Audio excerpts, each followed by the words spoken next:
Here with me, former Massachusetts Senator and Fox News contributor Scott Brown. All right, Senator, what do you think of an Obama appointee, a federal prosecutor, zeroing in on a Republican governor within 24 hours? I'm shocked, Judge. I mean, the fact that they can actually do something so quickly, they haven't done it before, but here they are doing it now. As you noted in your opening, which was really wonderful, don't forget Fast and Furious, too. There's still a lot of unanswered questions there. We're all waiting to hear what they're going to do, and they have a habit of obviously zeroing in and being political. I have to tell you, Senator, you know what I find most shocking about Fast and Furious is that the Justice Department sealed that whole indictment file, which is generally public information once this thing started getting hot. So, you know, you're a lawyer. I mean, you understand how this stuff works. I mean, there's no shame here. Listen, there's a complete lack of trust between the American people and the Obama administration. I called for Eric Holder's firing many times. It's an embarrassment, and obviously they need to focus on the things that matter. And those are the couple of things that you talked about. Don't forget the Obamacare rollout and the fact that we paid $700 million to an entity that screwed it up, basically. CGI, and they're gone now. We're going to pay another entity even more money. Nobody's been held accountable. No heads are rolling. Nobody cares. A lot of people, nobody in the administration cares. That's right. But the American people do. Let me back up for a second. Chris Christie. Now, I was a DA when he was the United States Attorney. You know Chris Christie? What do you think of that whole thing? I think that he, like many other businesses and individuals, we have people who work for us and they screw up. And obviously somebody screwed up. He found out. He immediately handled it, I thought, with integrity and discipline. And the fact that he did it so quickly, it's an example of what the president should be doing with a lot of the things that you're referring to right now. All right, and what about now this new book, Secretary Gates's book, which is a scathing, I think, indictment of the president in some ways and Hillary Clinton as well. Do you think that a secretary should be able to write a book while that president is still in office? This is still America. He's not working there. He served his country and has served it for decades. He can do whatever he wants. The fact that he's speaking honestly and openly, I know the secretary. I've spoken to him. I've been in hearings as one of the ranking members of armed services. He's a great guy, and I know for a fact that every person almost who goes before Congress, they're handcuffed and they don't speak freely. He probably felt liberated, and it's good to know. You know what's interesting is that he's respected by both sides. I mean, he was with Bush and he was with Obama.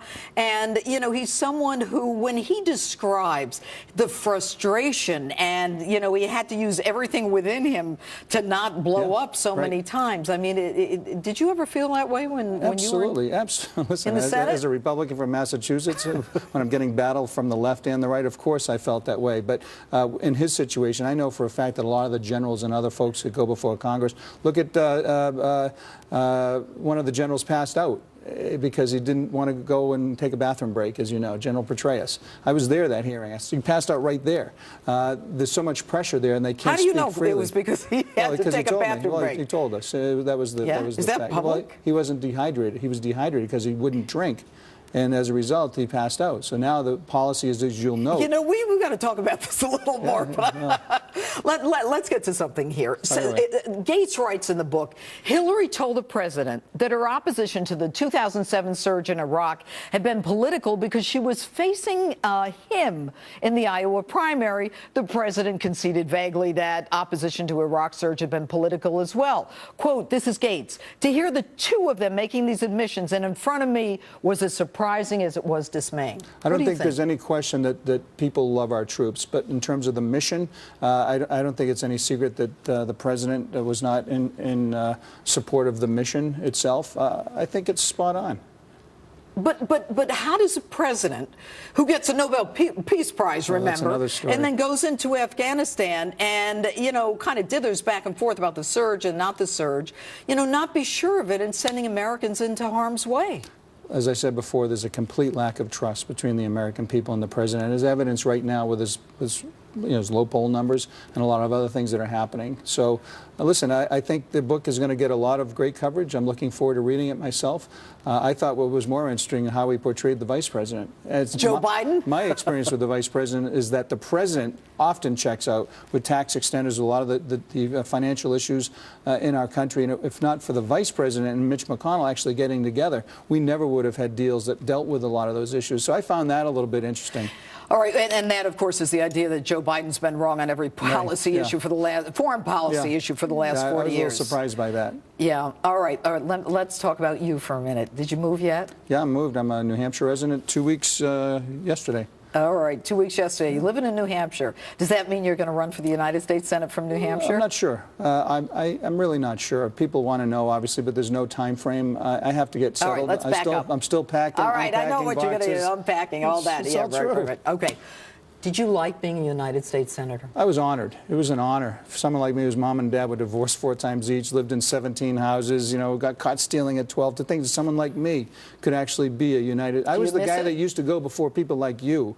Do I miss it? I don't miss the dysfunctional nature and the way that they don't do the people's business. It's so petty and partisan. You have guys like Harry Reid and Chuck Schumer. They're already running $150,000 of negative ads against me in New Hampshire, talking about things that are completely not true. And yet they expect me and others to go down there to do the people's business when it's so partisan. Yeah, so while it was an shame. honor, Judge, I'll tell you what, they need to do it better. The people deserve better. All right, Scott Brown, thanks so much for being with us, Senator. And coming up, Al-Qaeda is on the rise and gaining strength. Why we need to worry. Next.